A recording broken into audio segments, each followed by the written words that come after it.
yen kumasanizi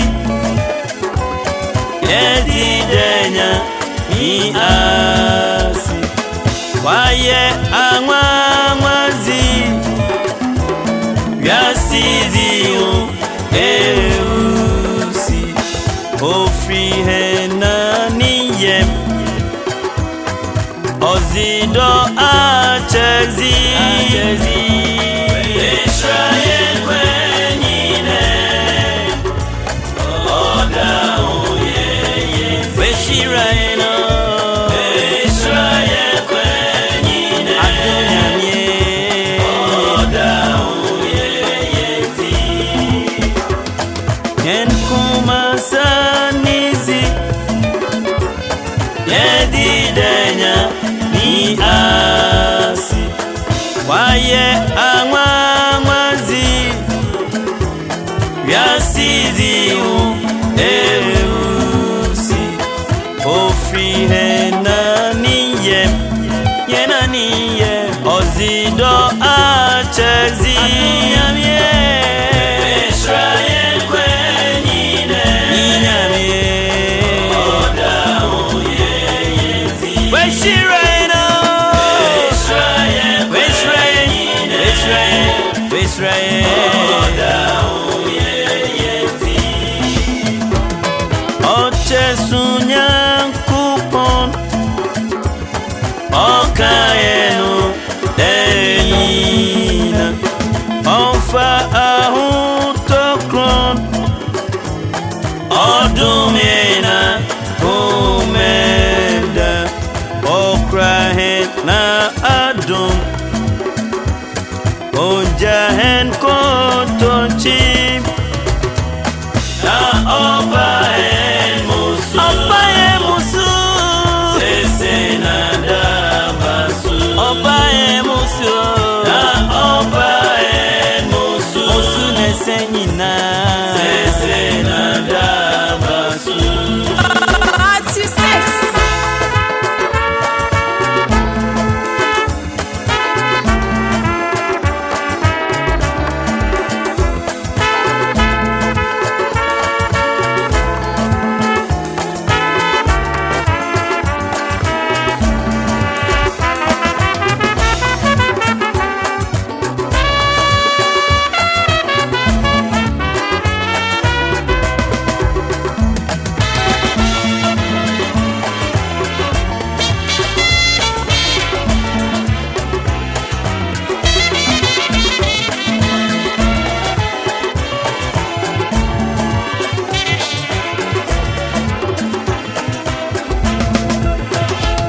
Ayeyi ni nasi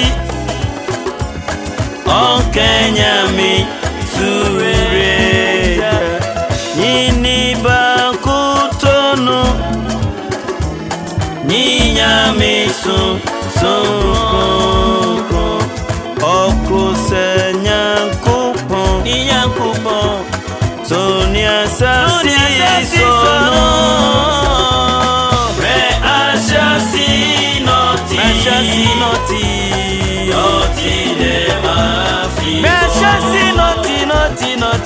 Asha sinoti. Mary Santi nyamie. Noti de mafi bo. Ayeyi ni nasi. Okenyami surere. Nini bakutonu. Ninyami sunkoko okusenyankupon Sonia sasi sono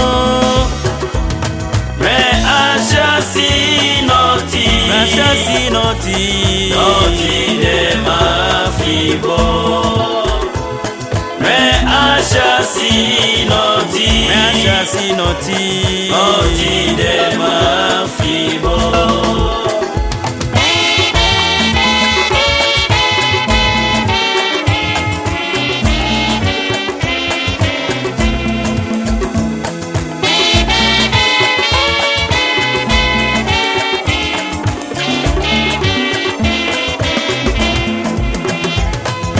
Jesus ni India yede Ochizi nyasuma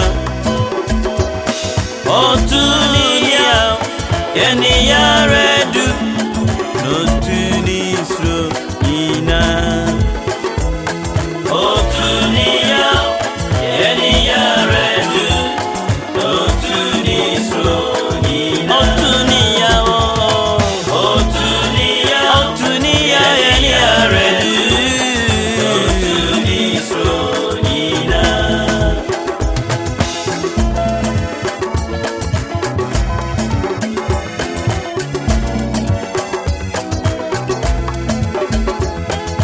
Obosusma wepiresu Odiakoma Ezibama sunso mezi Ahumiji Ezibama sunso mezi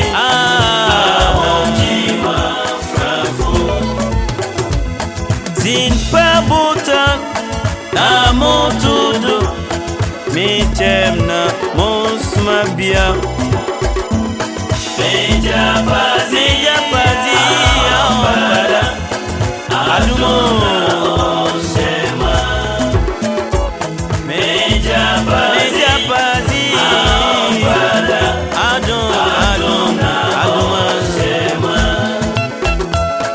Jesus Mugwan Chefu Munia Mosafe Nami Mura Mevie Rabeji Waye yo Mura Mevie Rabeji Waye Momozimbo Oye mire Makuma Yewo